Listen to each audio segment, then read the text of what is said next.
Hi everyone. Bihar SSC CGL सचिवालय सहायक science study batch में आपका स्वागत है। यहाँ हम अब तक साइंस में आए सारे प्रीवियस ईयर क्वेश्चन को हम सॉल्व करेंगे और साथ साथ जिस टॉपिक से क्वेश्चन आया है उस टॉपिक को डिटेल डिस्कशन करेंगे, क्योंकि अब साइंस में काफ़ी डीप से क्वेश्चन आ रहे हैं, इसलिए रट कर जाने से काम नहीं चलेगा, हमें टॉपिक को डिटेल में समझना होगा। ऊष्मा गति का कौन सा नियम कहता है कि बिना किसी बाह्य कारक की सहायता के किसी कम ताप वाली वस्तु से किसी उच्च ताप वाली वस्तु को ऊष्मा स्थानांतरित नहीं की जा सकती है। तो ऊष्मा गति का मतलब होता है थर्मोडायनेमिक। ओके, इसे कन्फ्यूजन नहीं हो जाना। ऊष्मा गति देख के ये नहीं सोचना ये क्या है। ऊष्मा गति को इंग्लिश में थर्मोडायनेमिक कहते हैं। इसका ऑप्शन सी जो है दूसरा सेकंड लॉ ऑफ थर्मोडायनेमिक ये सही है। ठीक है, तो थर्मोडायनेमिक में जनरली 4 लॉ पढ़ना रहता है।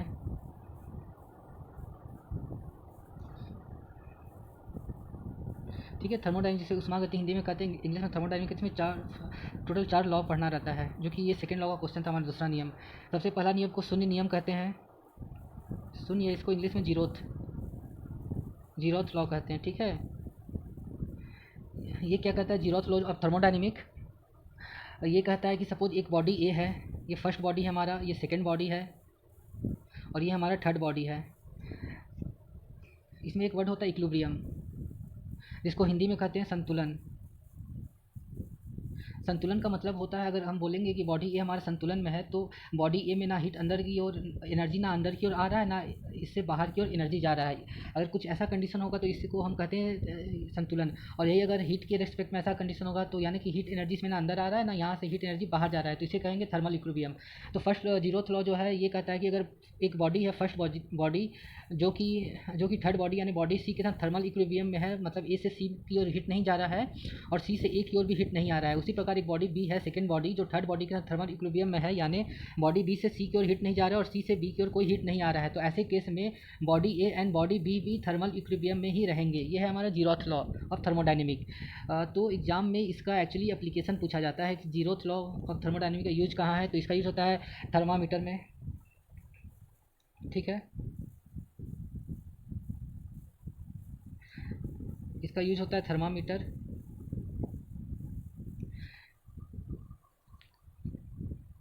साथ साथ इससे हम टेम्परेचर का डिफिनेशन निकालते हैं, ताप का।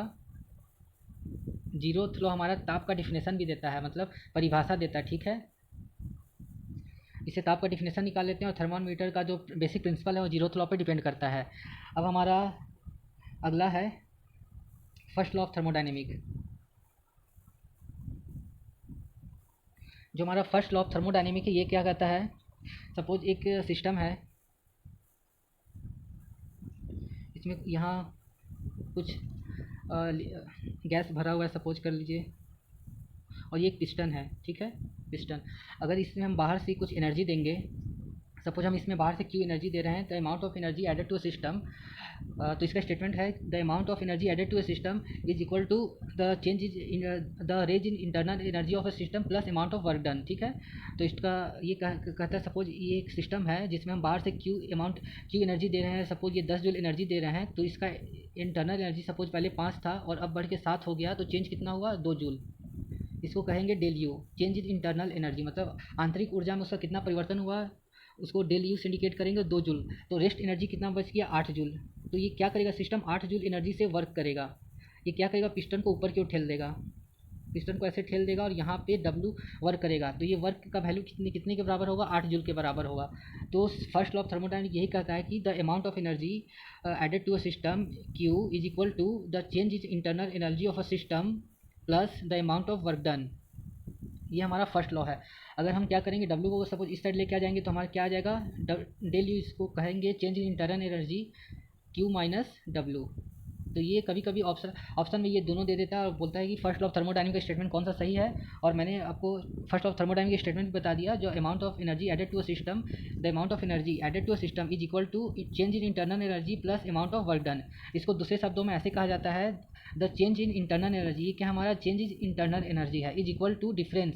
सब घटाव को क्या कहा जाता है, डिफरेंस। तो the change in internal energy of a system is equal to difference between the heat added to a system, जो हम हीट ऐड कर रहे हैं system, and amount of work.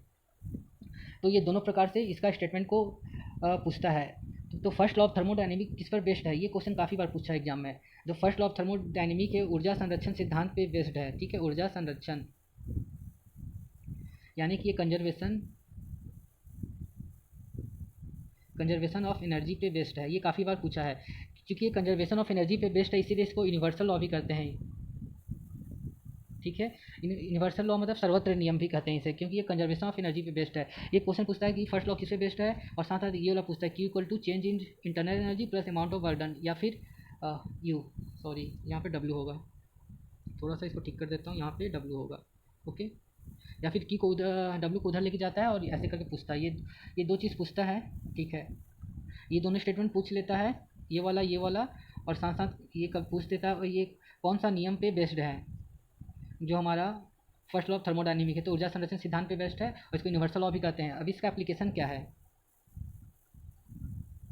First law of thermodynamic का application देख लीजिए थोड़ा, ताकि थोड़ा सा आप लोगों को पढ़ाई करने में थोड़ा इंटरेस्ट जगे। सपोज ये एक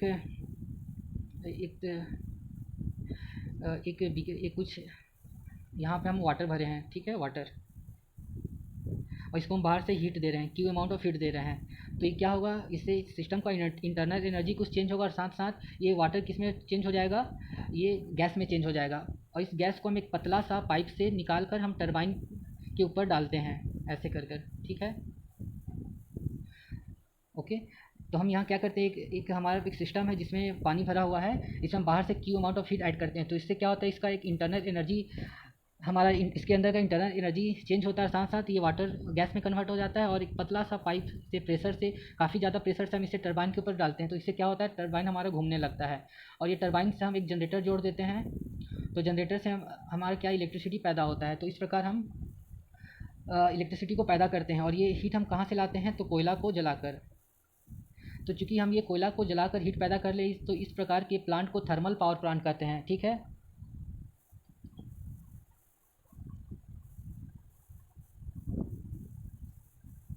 तो आपसे क्वेश्चन है, आपको ये बताना है कि भारत में जो मुद्रा थर्मल पावर प्लांट है, बरौनी जो है,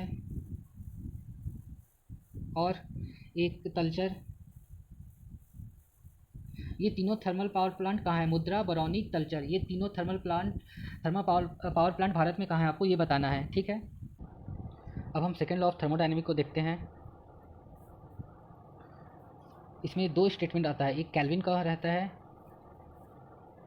और दूसरा क्लासियस का होता है। ठीक है, केल्विन एंड क्लासियस का स्टेटमेंट।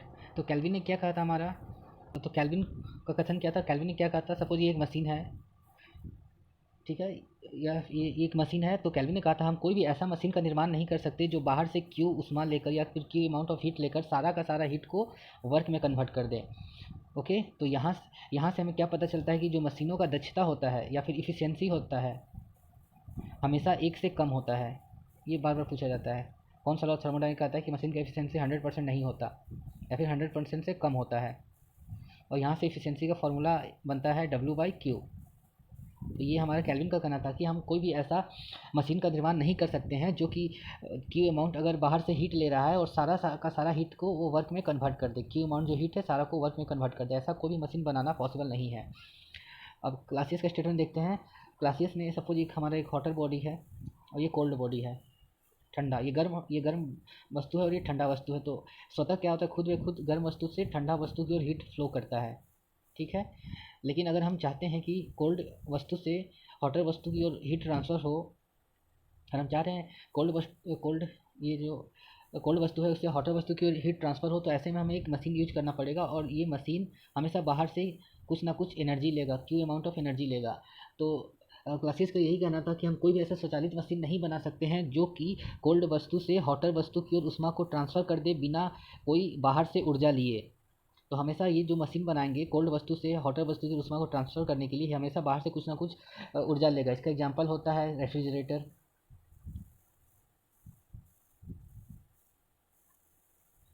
तो रेफ्रिजरेटर में हम बाहर से एनर्जी देते हैं, बाहर से हम उसको लाइन देते हैं, तो लाइन लेकर ही वो कोल्ड वस्तु से हॉट वस्तु में ऊष्मा को ट्रांसफ़र करता है।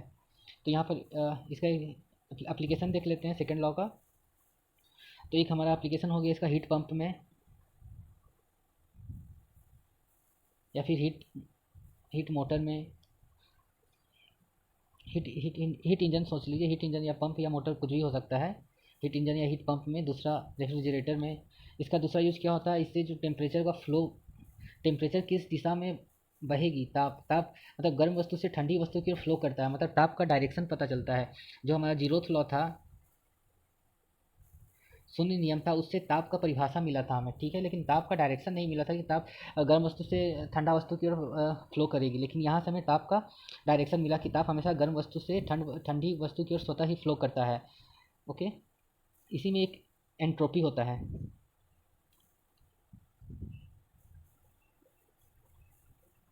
Entropy second law of thermodynamics को लॉ ऑफ एंट्रोपी भी कहते हैं, ये हमेशा याद रखिएगा।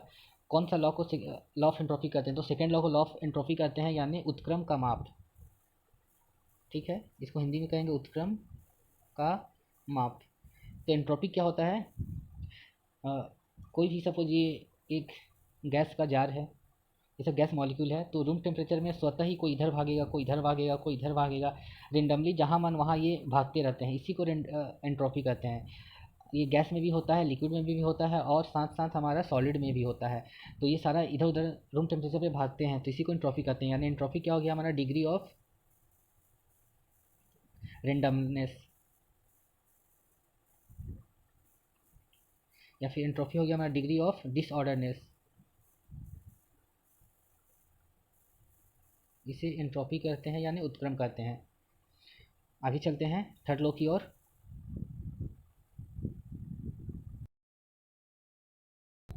तो थर्ड लॉ ऑफ थर्मोडायनेमिक्स कहता है जब भी टेम्परेचर एब्सोल्यूट जीरो हो जाता है, जब टेम्परेचर में एब्सोल्यूट जीरो की पहुंच जाता है, तो एंट्रोपी जो होता है, एंट्रोपी भी हमारा जीरो हो जाता है। ठीक है, एब्सोल्यूट जीरो टेम्परेचर पे एंट्रोपी हमारा जीरो हो जाता है, परफेक्ट क्रिस्टल बॉडी का भी। ये है हमारा थर्ड लॉ ऑफ थर्मोडायनेमिक्स। तो ये एब्सोल्यूट जीरो टेम्परेचर देख लेते हैं, क्योंकि इससे काफ़ी क्वेश्चन पूछा जाता है। एब्सोल्यूट जीरो टेम्परेचर जो होता है, इसे हिंदी में निरपेक्ष तापमान भी कहते हैं। ठीक है, निरपेक्ष ताप भी कहते हैं, या फिर इसको थर्मोडायनेमिक तापमान भी कहते हैं, थर्मोडायनेमिक टेम्परेचर, या फिर एब्सोल्यूट जीरो टेम्परेचर। इसका वैल्यू कितना होता है, तो इसका वैल्यू होता है 0 डिग्री केल्विन, या फिर -273 डिग्री सेल्सियस, ये इसका वैल्यू होता है। लेकिन इससे क्या क्वेश्चन पूछा जाता है, इससे पूछा जाता है कि गैस का आयतन किस ताप पे जीरो होता है। ठीक है, निरपेक्ष तापमान से कुछ क्वेश्चन पूछा जाता है, जैसे गैस का आयतन कब जीरो हो जाता है, तो गैस का आयतन, जो गैस का आयतन होता है निरपेक्ष तापमान पर एब्सोल्यूट जीरो पर क्या हो जाता है, जीरो हो जाता है। ठीक है, तो पूछा जाता है तो गैसियस थर्मामीटर से हम कौन सा न्यूनतम तापमान माप सकते हैं, तो एब्सोल्यूट जीरो है। ठीक है, गैसियस थर्मामीटर से हम कौन सा न्यूनतम तापमान माप सकते हैं, मिनिमम टेम्परेचर, तो भी होता है एब्सोल्यूट जीरो टेम्परेचर। क्योंकि इसके बाद तो इसका आयतन गैस का जीरो हो गया, तो मेजरमेंट ही नहीं कर पाएगा। तो और पूछा जाता है तो थियोरेटिकली सबसे लो टेम्परेचर कितना पॉसिबल है। अगर हम थियोरेटिकली देखें तो सबसे लो टेम्परेचर कितना पॉसिबल है, हमारा लो टेम्परेचर तो होता है एब्सोल्यूट जीरो ही। ये थियोरेटिकली सबसे लो टेम्परेचर पॉसिबल है जिसे मापा जा सकता है, क्योंकि गैसेस थर्मामीटर भी इसके नीचे काम करना बंद कर देता है। और पूछा जाता है किस तापमान पे गैसों का रेंडमनेस जीरो हो जाता है, तो भी गैसों का एंट्रोपी जीरो हो जाता है। ठीक है, गैस का एंट्रोपी किस टेम्परेचर पे जीरो हो जाता है, तो एब्सोल्यूट जीरो टेम्परेचर। तो ये सब जनरली एब्सोल्यूट जीरो टेम्परेचर से क्वेश्चन पूछा जाता है।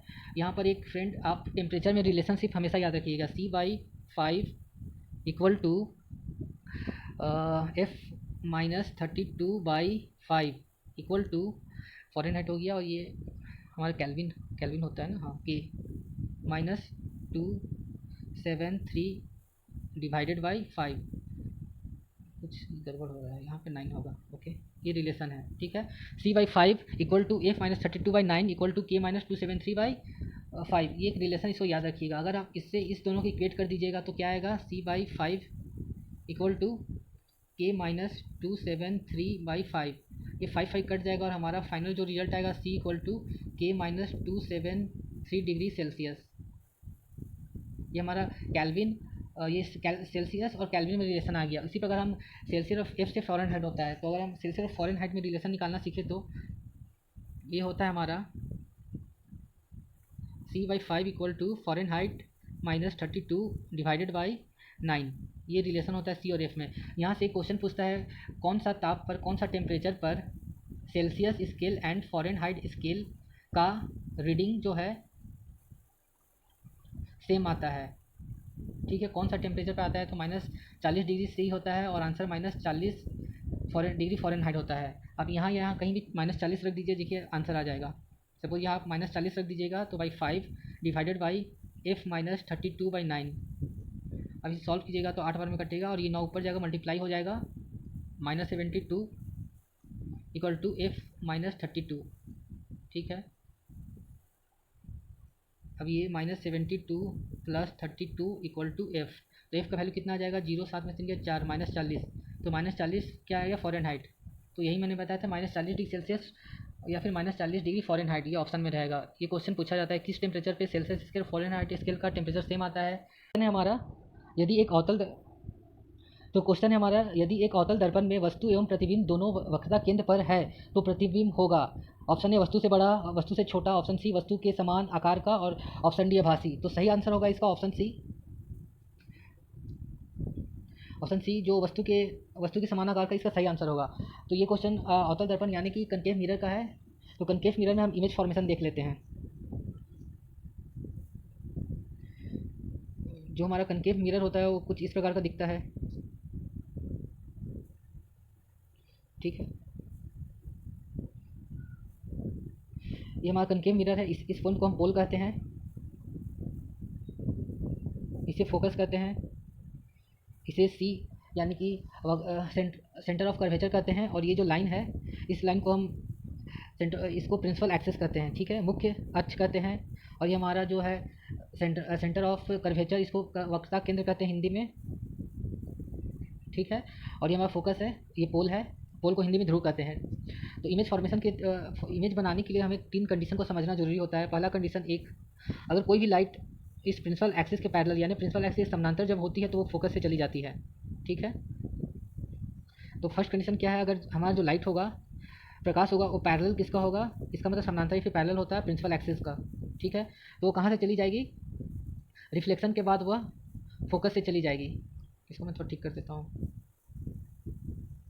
ठीक है, तो रिफ्लेक्शन के बाद, परावर्तन के बाद कहाँ से जाएगी, फोकस से जाएगी। तो हमारा सेकंड कंडीशन जो है ठीक इसके अपोजिट है। अगर सपोज कोई लाइट है वो एफ से जा रही है, ठीक है, जो लाइट है वो कहाँ से जा रही है, फोकस से जा रही है, तो रिफ्लेक्शन के बाद वो कहाँ से चली जाएगी, वो ठीक प्रिंसिपल एक्सिस के पैरेलल चली जाएगी। ठीक है, वो अगर ऐसे एफ से गुजर रही है, एफ से गुजरने वाली सारी लाइट रिफ्लेक्शन के बाद वो कहाँ जाएगी, प्रिंसिपल एक्सिस के पैरेलल जाएगी।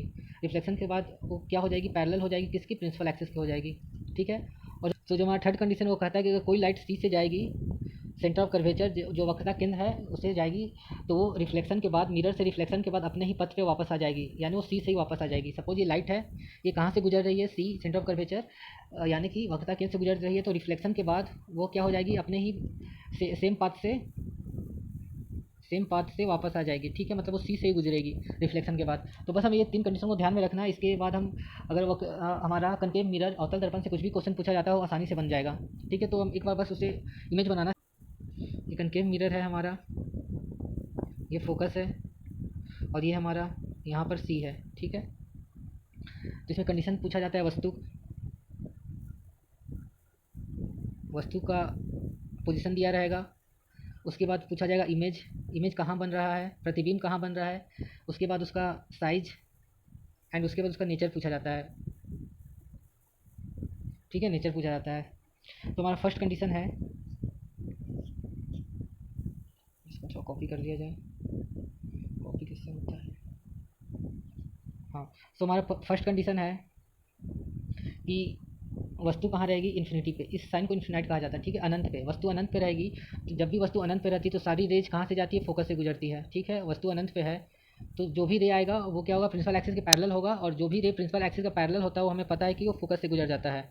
तो इस तरह से जाएगा। तो इमेज कहाँ बनेगा, जब भी हमारा रे का इंटरसेक्शन पॉइंट होगा, जिस पॉइंट पे रे कटेगा उस पॉइंट पे इमेज बनेगा। तो हमारा इस पॉइंट पे रे आपस में काट रहा है तो यहाँ पे इमेज बनेगा। ठीक है, तो जब भी वस्तु इन्फिनिटी पे रहेगा तो इसका इमेज कहाँ पर बनेगा, उसका इमेज हमारा फोकस पे बनेगा। उसका साइज़ कैसा रहेगा, देखिए यहाँ इमेज एक बिंदु के मात्र है ना, तो इसको पॉइंट इमेज कहा जाता है, या फिर एक बिंदु के समान इमेज कहा जाएगा हिंदी में। ठीक है, पॉइंट इमेज बनेगा। और इसका नेचर कैसा रहेगा, इसका नेचर मैं आगे बता देता हूँ। इसका नेचर से उल्टा रहेगा और रियल रहेगा। ठीक है, उल्टा को इन्वर्टेड कहा जाता है, एंड कैसे, रियल मतलब वास्तविक इमेज रहेगा। ठीक है, हमारा सेकेंड कंडीशन है इसके लिए नया सेकेंड कंडीशन है, जो भी वस्तु है वो इन्फिनिटी एंड सी के बीच है, इसी को बियॉन्ड सी भी कहते हैं, ठीक है, इस कंडीशन को। तो हमारी वस्तु कहाँ है, यहाँ पर कहीं है, ठीक है, इन्फिनिटी और सी के बीच है। तो सपोज एक रे जो प्रिंसिपल एक्सिस के पैरेलल जाएगा वो कहाँ से गुजरेगा, वो हर हाल में फोकस से ही गुजरेगा, ठीक है। और जो दूसरा रे है वो सपोज कहाँ से जाएगा, वो सी से, वक्रता केंद्र से जाएगा। तो वक्रता केंद्र से जाने वाली सारी रे अपने ही पाथ पे वापस लौट जाती हैं, तो ये ऐसे ही वापस लौट जाएगा। तो इमेज कहाँ बनेगा, जहाँ पर ये दोनों रे कटेगा, तो इस पॉइंट पे इमेज बनेगा। ये इमेज देखिए इस प्रकार से बन गया, ठीक है। तो ये इमेज कैसा बना, ये इमेज कहाँ पे बना, हमारा सी एंड एफ के बीच बना, ठीक है। इमेज का साइज कैसा है, इमेज का साइज देखिए वस्तु इतना बड़ा है और इमेज इतना छोटा सा है, तो इमेज का साइज कैसा बनेगा, छोटा। एंड नेचर इसका कैसा होगा, ये देखिए ये उल्टा है, इसलिए इसको इन्वर्टेड कहेंगे या उल्टा कहेंगे। और इसको कैसा कहेंगे, रियल, यानी वास्तविक। रियल क्यों कहेंगे, क्योंकि जो हमारा एक्चुअल रे है ये हमारे रिफ्लेक्शन के बाद एक्चुअल रे था, और ये हमारा रिफ्लेक्शन के बाद एक्चुअल रे है, तो यही दोनों एक्चुअल रे के कटने से इमेज बन रहा है, इसलिए इस इमेज को रियल कहेंगे। और एक इमेजनरी इमेज होता है, वो इमेजनरी इमेज कब बनता है, जब हमारा रे आपस में कटता नहीं है लेकिन हमें कटता हुआ प्रतीत होता है। वो मैं सिक्स्थ कंडीशन में बताऊँगा वो कैसा होगा देखने में, ठीक है। तो ये कंडीशन भी हम, थर्ड कंडीशन है कि जो वस्तु है वो सी पर रहेगा, यहाँ पे रहेगा, ठीक है। अगर पहला रे जो प्रिंसिपल एक्सिस के पैरेलल जाएगा, समानांतर जाएगा, वो कहाँ से चला जाएगा, फोकस से चला जाएगा, ठीक है। और दूसरा रे हमारा अगर फोकस से गुजरेगा तो रिफ्लेक्शन के बाद वो कहाँ चला जाएगा, ये ऐसे करके फोकस से जा रहा है, तो रिफ्लेक्शन के बाद वो पैरेलल चला जाएगा अपने मुख्य अक्ष के, यानी प्रिंसिपल एक्सिस के। तो पॉइंट कहाँ कट रहा है हमारा, दोनों रे, रिफ्लेक्शन के बाद ये हमारा पहला रे था और ये दूसरा रे है, दोनों कट रहा है इस पॉइंट पे। तो ये पॉइंट कहाँ है हमारा, ठीक सी के नीचे। तो इमेज कहाँ बनेगा, सी पर ही बनेगा। और देखिए दोनों इमेज देखने में लगभग एक बराबर है, तो दोनों का साइज सेम होगा। और ये उल्टा बना है, इससे क्या बोलेंगे, इसको इन्वर्टेड बोलेंगे या फिर उल्टा बोलेंगे या फिर, और ये क्योंकि दोनों रियल रे रिफ्लेक्शन के बाद रियल रे का कटने से बना, इसलिए इसको रियल इमेज कहेंगे, ठीक है। तो थर्ड कंडीशन हो गया हमारा। फोर्थ कंडीशन देखते हैं, ओके, ठीक है। सो नेक्स्ट कंडीशन रहेगा फोर्थ कंडीशन, इस पर वस्तु कहाँ रहेगा, एफ एंड सी के बीच, यानी एफ और सी के बीच वस्तु का भी इस पोजीशन पे रहेगा। तो एक जो पहला रे है प्रिंसिपल एक्सिस के पैरेलल जाएगा, तो रिफ्लेक्शन के बाद फोकस से ही चला जाएगा। एंड दूसरा रे जो है वो ऐसे जाएगा, ठीक है, वो इसके इस पॉइंट से जाएगा और रिफ्लेक्शन के बाद वो सी से होकर गुजरेगा और रिफ्लेक्शन के बाद वो करीब ऐसे ही चला जाएगा, ठीक है। ऐसे करके जा रहा है क्योंकि ये रे सी से जा रहा है, इसे रिफ्लेक्शन के बाद ये सी से ही गुजर जाएगा। तो इस केस में इमेज कहाँ बन रहा है, यहाँ पर कहीं, यहाँ पे दोनों आपस में कट रहा है और यहाँ इमेज बन रहा है। तो इस बार देखते हैं इमेज कहाँ बन रहा है हमारा, सी और इन्फिनिटी के बीच। तो इसे क्या लिखेंगे, सी एंड इन्फिनिटी के बीच, ठीक है। और देखिए इमेज वस्तु इतना छोटा है लेकिन इमेज इतना बढ़ रहा है, तो क्या बोलेंगे, इमेज कैसा बनेगा, बड़ा बनेगा, बिग साइज का बनेगा, ठीक है। और इमेज कैसा, इन्वर्टेड बन रहा है यानी उल्टा बन रहा है। एंड ये ऊ है, ऊ मतलब उल्टा, ठीक है। और इसका नेचर कैसा है, ये हमारा जो इमेज बन रहा है रिफ्लेक्शन के बाद एक्चुअल रे का कटने से इमेज बन रहा है, इसलिए ये रियल इमेज बन रहा है। तो हमारी ये फोर्थ कंडीशन भी कंप्लीट हो गया। तो हमारा फिफ्थ कंडीशन रहेगा कि वस्तु कहाँ रहेगा, हमारा एफ पे रहेगा, ठीक है। और वस्तु एफ पे रहेगा तो पहला रे जो प्रिंसिपल एक्सिस के पैरेलल चलेगा वो कहाँ से गुजर जाएगा, वो फोकस से गुजर जाएगा।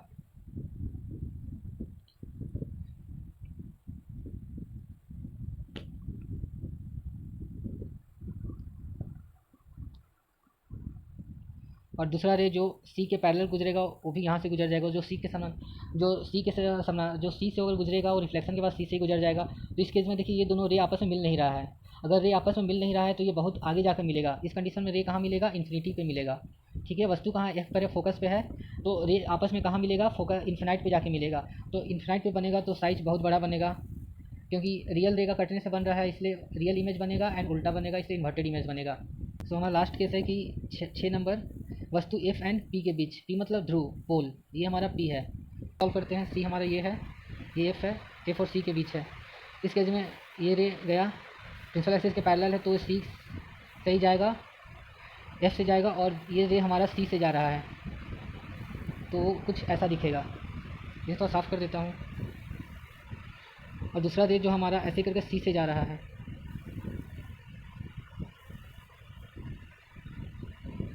ये ऐसे करके सी से जा रहा है, ठीक है, ये ऐसे दिखेगा। और ये दोनों पॉइंट को आगे बढ़ाएंगे तो ये करीब रे यहाँ मिलता हुआ नज़र आएगा। यहाँ से देखने से हमें क्या लगेगा, सपोज हम यहाँ से देख रहे हैं तो ये दोनों रे हमें लगेगा आपस में यहाँ मिल रहा है, तो इमेज कहाँ बनेगा, इस पॉइंट पे बनेगा, ठीक है। तो इस केस में इमेज कहाँ बनेगा, बियॉन्ड पी, मतलब ध्रुव के उस साइड बनेगा, इसको इंग्लिश में कहेंगे बियॉन्ड पी, ठीक है। पी के बियॉन्ड। साइज़ देखिए, इमेज वस्तु से बड़ा है तो साइज़ बड़ा बनेगा। अब ये चूँकि ये इमेजिनरी रे है, ये एक्चुअल रे नहीं है, इमेजिनरी रे के मिलने से बन रहा है, तो ये इमेज कैसा बनेगा? नॉन रियल, जिसको आभासी इमेज भी कहा जाता है। और ये कैसा है? वस्तु भी सीधा है और इमेज भी सीधा बन रहा है, तो ये कैसे बनेगा? सीधा। ठीक है, इससे पहले जो इमेज बन रहा था वो उल्टा बन रहा था और ये इमेज जो बनेगा सीधा बनेगा। तो ये डिफरेंट कंडीशन है, आप इसे समझ गए तो इसे याद रखना कोई ज़रूरी नहीं है, बहुत आसान सा है। 1 नैनोमीटर किसके बराबर होता है? तो हम जानते हैं 1 नैनोमीटर में 10⁻⁹ मीटर होता है। ठीक है, ओके। लेकिन यहाँ ऑप्शन मीटर में नहीं है, सेंटीमीटर में। चलिए इसमें 100 से मल्टीप्लाई कर देते हैं तो ये सेंटीमीटर में कन्वर्ट हो जाएगा, -10⁻⁷ centimetre. Option D is right answer. अब थोड़ा सा कन्वर्सन पे ध्यान दे दीजिए। कन्वर्सन काफ़ी पूछा जाता है, जैसे कि सपोज ये 1 मीटर है, इससे ऊपर जाएंगे तो 10⁻⁻+1, 10⁻+2, 10⁻+3, 10⁻6+6, 10⁻+9 और 10⁻+12। 10⁻+1 को हम क्या कहेंगे? ओके, हम ऊपर जा रहे हैं तो 10⁻+1 को हम कहेंगे डेका, +2 को कहेंगे हेक्टो, +3 को कहेंगे किलो, 6 को कहेंगे मेगा, 9 को कहेंगे जीगा एंड 12 को कहेंगे टेरा। तो एग्जाम में स्पेशली ये काफ़ी पूछा जाता है, टेरा, जीगा, मेगा। ओके, और यही हम नीचे आना स्टार्ट करें, 10⁻⁻1, 10⁻⁻2, 10⁻⁻3, 10⁻⁻6, 10⁻⁻9, 10⁻⁻12। अब नीचे की ओर आने स्टार्ट कर दें तो हमारा क्या हो जाएगा? 10⁻⁻1 को कहेंगे डेसी, -2 को कहेंगे सेंटीमीटर, ऐसे लिख लीजिए शॉर्टकट में। -3 को कहेंगे मिलीमीटर या फिर मिली। -6 को कहेंगे माइक्रोमीटर, इसको ऐसे इंडिकेट करते हैं। -9 को कहेंगे हम नैनोमीटर, ऐसे करके हम इंडिकेट कर देते हैं। -12 को कहेंगे पिकोमीटर, इसको ऐसे करके इंडिकेट कर देते हैं। ठीक है, हाँ। तो अगर हमें नीचे आना रहेगा, सपोज हमें ऐसे कर नीचे आएंगे तो हम देखेंगे यहाँ 10 का पावर कितना है। फॉर एग्जांपल हम लिखना चाहेंगे 10⁻1, सपोज हमें लिखना रहेगा कि 1 माइक्रोमीटर में कितना मीटर होता है, और ये हमें लिखना रहेगा तो हम सीधा देखेंगे इस चार्ट में। माइक्रो में कितना है? 10⁻⁻6 है, तो हम यहाँ लिख देंगे 1 माइक्रोमीटर बराबर 10⁻⁻6 मीटर। उसी प्रकार हमें नैनो में लिखना रहेगा, 1 नैनोमीटर में, ठीक है, कितना मीटर होता है? तो हम यहाँ देखेंगे नैनो में 10⁻⁹ है, तो हम लिख देंगे 1 नैनोमीटर में हमारा 10⁻⁹ मीटर होता है। ठीक है, और ठीक इसके अपोजिट हम अगर ऊपर की ओर जाते हैं, ओके, अगर हमें लिखना है कि 1 मीटर में, ओके, हमारा 1 किलोमीटर में कितना मीटर होगा, और ये लिखना है तो हम देखेंगे किलो में 10⁻30 है, तो यहाँ लिख देंगे 1 किलोमीटर बराबर 10⁻3 मीटर। उसी प्रकार लिखना रहेगा 1 गीगा मीटर में कितना मीटर होता है। सपोज तो हम देखेंगे कि हमारा गीगा में 10⁻9 है, तो हम लिख देंगे 1 गीगा मीटर में 10⁻9 मीटर होता है। ठीक है, हमारा नेक्स्ट क्वेश्चन है कि सौर ऊर्जा का प्रमुख स्रोत क्या है? नाभिकीय विखंडन, नाभिकीय संलयन। तो इसका करेक्ट आंसर ऑप्शन डी होगा, नाभिकीय संलयन। ठीक है, हम रिएक्शन को देख लेते हैं। रिएक्शन जो होता है वो 2 तरह का होता है। एक होता है केमिकल रिएक्शन, इसको कहते हैं रासायनिक अभिक्रिया, और दूसरा होता है नाभिकीय अभिक्रिया। ठीक है, इसको कहते हैं न्यूक्लियर रिएक्शन। सो जो हमारा केमिकल रिएक्शन होता है इसमें फ्री इलेक्ट्रॉन्स पार्टिसिपेट करते हैं, जबकि जो हमारा न्यूक्लियर रिएक्शन होता है, जो हमारा नाभिक अभिक्रिया होता है, इसमें एटम्स का जो नाभिक होता है, जो न्यूक्लियर होता है, वही पार्टिसिपेट करता है। ठीक है, एटम का न्यूक्लियर पार्टिसिपेट करता है, जबकि इसमें फ्री इलेक्ट्रॉन पार्टिसिपेट करते हैं। सो हमारा एरिया ऑफ इंटरेस्ट नाभिकीय अभिक्रिया, थोड़ा इसको हम देख लेते हैं। हमारे एरिया ऑफ इंटरेस्ट जो है आज नाभिकीय रिएक्शन है, न्यूक्लियर रिएक्शन, इसको हम देख लेते हैं थोड़ा। इस रिएक्शन को समझने से पहले हम परमाणु एटम के मॉडल को समझते हैं। एक एटम के सेंटर में प्रोटॉन्स होते हैं कुछ इस प्रकार से, और ठीक इसे चिपका हुआ न्यूट्रॉन होगा। जितने प्रोटॉन होंगे उतने न्यूट्रॉन होंगे। ये न्यूक्लियर का सेंटर होता है, जिसे नाभिक कहते हैं या फिर न्यूक्लियस कहते हैं, न्यूक्लियाई भी कहते हैं इसे। ठीक है, इसमें प्रोटॉन, इसी को पॉजिटिव चार्ज भी कहते हैं। इसमें न्यूक्लियर में क्या होता है? न्यूक्लियस में प्रोटॉन और न्यूट्रॉन होता है। जबकि बाहर इलेक्ट्रॉन्स जो हैं चक्कर काटते हैं जिनका निगेटिव चार्ज होता है। उसी प्रकार जैसे जैसे साइज बढ़ेगा वैसे वैसे और भी इलेक्ट्रॉन्स आते जाएंगे। ओके, तो फ्रेंड्स इलेक्ट्रॉन का चार्ज हमारा निगेटिव होता है और सेंटर में जो चार्ज होता है वो पॉजिटिव होता है। तो इसमें क्या होता है, पॉजिटिव चार्ज हमेशा निगेटिव चार्ज को अट्रैक्ट करते हैं एक दूसरे को, पॉजिटिव और निगेटिव चार्ज एक दूसरे को अट्रैक्ट करते हैं। तो सेंटर चूंकि बहुत ज़्यादा पॉजिटिव चार्ज होता है, सारा न्यूक्लियर का जो मास होता है और चार्ज होता है पॉजिटिव चार्ज सेंटर में ही होता है, इसलिए सेंटर इलेक्ट्रॉन्स को अपनी ओर अट्रैक्ट करके रखता है, अपनी ओर खींच के रहता है। और ये इलेक्ट्रॉन्स में निगेटिव चार्ज होता है तो सेम चार्ज क्या होता है, एक दूसरे को रिपेल करता है, यानी एक दूसरे से दूर भागने की कोशिश करता है। तो इलेक्ट्रॉन्स क्या करेंगे, एक दूसरे से दूर भागने की कोशिश करेंगे। तो इलेक्ट्रॉन्स जो भी होंगे, जो एटम का शेप है इसको तोड़कर बाहर निकलना चाहेंगे, और जो हमारा न्यूक्लियस होगा, जो हमारा सेंटर होगा, वो सारे इलेक्ट्रॉन्स को अपनी ओर खींच के रखेगा और एटम को शेप में बनाकर रखने का चाहेगा। तो जैसे जैसे इसमें और भी इलेक्ट्रॉन्स ऐड होते जाएंगे, यानी कि हमारा ऑर्बिट जैसे जैसे बढ़ता जाएगा वैसे वैसे इसमें इलेक्ट्रॉन आते जाएंगे, क्योंकि एटम का साइज बढ़ते जाएगा। जैसे जैसे एटम का साइज बढ़ते जाएगा तो एटम के पास, अब सेंटर के पास उतना ताकत नहीं रह जाएगा कि सारे इलेक्ट्रॉन्स को अंदर की ओर खींच ले। तो इस केस में क्या होगा, हमारा जो एटम है उसमें विस्फोट होगा, यानी न्यूक्लियर जो हमारा एटम था इस केस में क्या होगा, विस्फोट हो जाएगा, यानी विखंडन हो जाएगा, यानी एटम हमारा टूट जाएगा, क्योंकि उसका साइज बढ़ते जाएगा और सेंटर उसको खींच नहीं पाएगा। जैसे जैसे साइज बढ़ेगा और सेंटर उसको खींच नहीं पाएगा तो ऐसे में विखंडन हो जाएगा। तो इस प्रकार की अभिक्रिया में सिर्फ नाभिक भाग लिया और इसे कहते हैं न्यूक्लियर फिजन। और ठीक इसके अपोजिट एक होता है न्यूक्लियर फ्यूजन। क्योंकि हमारे जितने भी स्टार्स हैं और सूर्य हैं, सबसे ज़्यादा हमारा जो ब्रह्मांड है उसमें स्टार्स और सूर्य ही बहुत ज़्यादा है, इसलिए पूरे यूनिवर्स में कौन सा तत्व सबसे ज़्यादा पाया जाता है, तो हाइड्रोजन पाया जाता है, क्योंकि हाइड्रोजन ही एनर्जी का सोर्स होता है। हाइड्रोजन ही जुड़कर हीलियम में बदलता है और एनर्जी मुक्त करता है, इसलिए यूनिवर्स में सबसे ज़्यादा कौन सा तत्व पाया जाता है, तो हाइड्रोजन।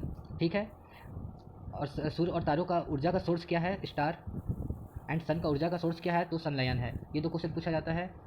और ये भी पूछ लिया जाता है कि फ्यूचर, और हाइड्रोजन को हम क्या कहते हैं, फ्यूचर फ्यूल करते हैं, भविष्य का ईंधन, फ्यूचर फ्यूल। ठीक है, भविष्य का ईंधन कहते हैं। ओके, अब थोड़ा हम इसको देख लेते हैं, नाभिक से जो विखंडन था ये। ठीक है, जो विखंडन था हमारा, यानी जो हमारा जो फिजन था पेट्रोलियस। ठीक है, इसको देख लेते हैं। इसमें क्या होता है, यूरेनियम 92235। ठीक है, यूरेनियम और भी आइसोटोप होते हैं जैसे 92238। तो ये रेडियो एक्टिविटी शो नहीं करता है, और ये जो है रेडियो एक्टिविटी शो करता है, यानी इसमें श्रृंखला अभिक्रिया होता है और ये रेडियो एक्टिव है। 235 रेडियो एक्टिव है। तो ये क्वेश्चन है कि यही हो गया, यही पूछ लेता है कौन सा रेडियो एक्टिव है, कौन रेडियो एक्टिव नहीं है। तो न्यूक्लियर फिजन जो है, नाभिक विखंडन है, इसका कहाँ यूज़ होता है, तो जो नाभिकीय रिएक्टर है उसमें श्रृंखला विक्रिया में इसी का यूज़ होता है। और फ्यूल के रूप में क्या यूज़ होता है, तो यूरेनियम यूज़ होता है। 238 यूज़ नहीं होता है। ओके, इसके अलावा इससे और कुछ क्वेश्चन पूछा जाता है, जैसे कि हमारा पूछ लिया जाता है कि यूरेनियम कहाँ पाया जाता है। भारत में यूरेनियम का सबसे ज़्यादा सोर्स जादूगोड़ा बहुत ज़्यादा फेमस है। यूरेनियम के लिए जादूगर काफ़ी फेमस है। इसके अलावा यूरेनियम का यूज कहाँ होता है, तो इसका यूज एक तो हमारा जो परमाणु बम हो गया उसमें यूज होता है। हमारे यहाँ दो तरह का बम होता है, एक परमाणु बम होता है, हाइड्रोजन बम होता है। हाइड्रोजन बम में हाइड्रोजन यूज होता है, यहाँ पर न्यूक्लियर संलयन होगा, परमाणु संलयन होगा। और जो परमाणु बम होता है उसमें यूज होता है न्यूक्लियर, और इसमें क्या होगा, नाभिकीय विखंडन होगा। क्योंकि नाभिकीय संलयन से ज़्यादा एनर्जी निकलता है, इसलिए जो हाइड्रोजन बम होते हैं ज़्यादा खतरनाक होते हैं। एक ये भी क्लियर होगी, ये भी कभी कभी पूछता है। यूरेनियम कहाँ निकलता है, जादूगोड़ा में निकलता है। और इस यहाँ और ये पूछ लेता है जो न्यूक्लियर रिएक्टर है, न्यूक्लियर रिएक्टर वो भी कैसा, जिससे इलेक्ट्रिसिटी जनरेट होता है, इसको बोलते हैं न्यूक्लियर पावर प्लांट। ठीक है,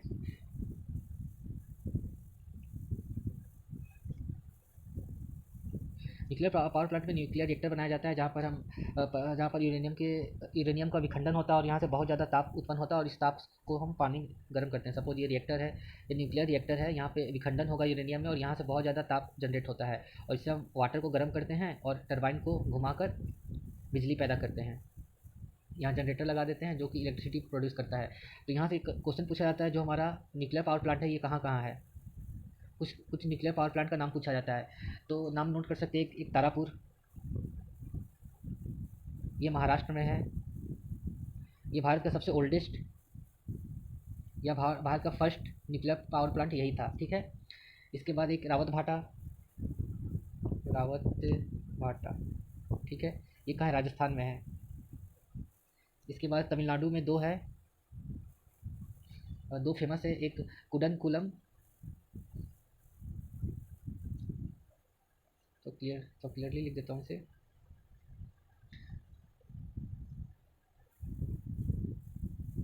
कुडनकुलम, और एक है हमारा कल्पकम। ये दोनों तमिलनाडु में है। गुजरात का एक पूछता है, गुजरात का है काकरापुर।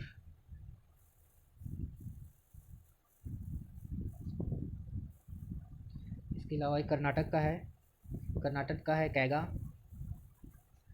यूपी का एक पूछता है नरोरा, ठीक है। तो ये नोट कर लीजिएगा, ये सब क्वेश्चन पूछे जाते हैं, ठीक है, काफ़ी बार पूछे जाते हैं। इसके अलावा पूछा जाता है जो एक मैग्नेजाइट पूछा जाता है ना, हाँ, मैग्नेजाइट पूछा जाता है, मैग्नेजाइट। मैग्नेजाइट से क्या निकाला जाता है और ये कहाँ है, तो मैग्नेजाइट से यूरेनियम एंड थोरियम दोनों निकाले जाते हैं, ठीक है, यूरेनियम एंड थोरियम दोनों निकाले जाते हैं। और मैग्नेजाइट भारत में सबसे ज़्यादा कहाँ है, तो केरल के तट, केरल के समुद्री तट के बालू में सबसे ज़्यादा मैग्नेजाइट ओर पाया जाता है, और यहाँ से हम यूरेनियम थोरियम दोनों निकालते हैं। तो नेक्स्ट क्वेश्चन की ओर चला जाए। तो नेक्स्ट क्वेश्चन है हमारा, रिकम्बिनेंट डीएनए टेक्नोलॉजी के विकास के पश्चात ही यह तकनीक संभव हो पाया है। डीएनए अंगुली मुद्रण, डीएनए अंगुली मुद्रण को हम इंग्लिश में अगर देखेंगे तो हम आराम से समझ जाएंगे। इसे इंग्लिश में कहते हैं डीएनए टाइपिंग, डीएनए प्रोफाइलिंग, या फिर इसे जेनेटिक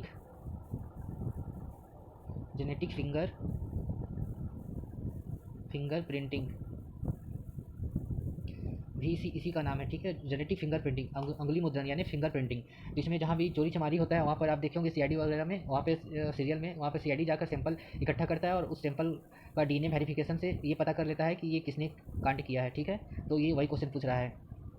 इसके अलावा आप डीएनए का फुल फॉर्म याद रख सकते हैं। डीएनए का फुल फॉर्म होता है डी राइबो न्यूक्लिक एसिड, और हमारा जो डीएनए फिंगरप्रिंट है, डीएनए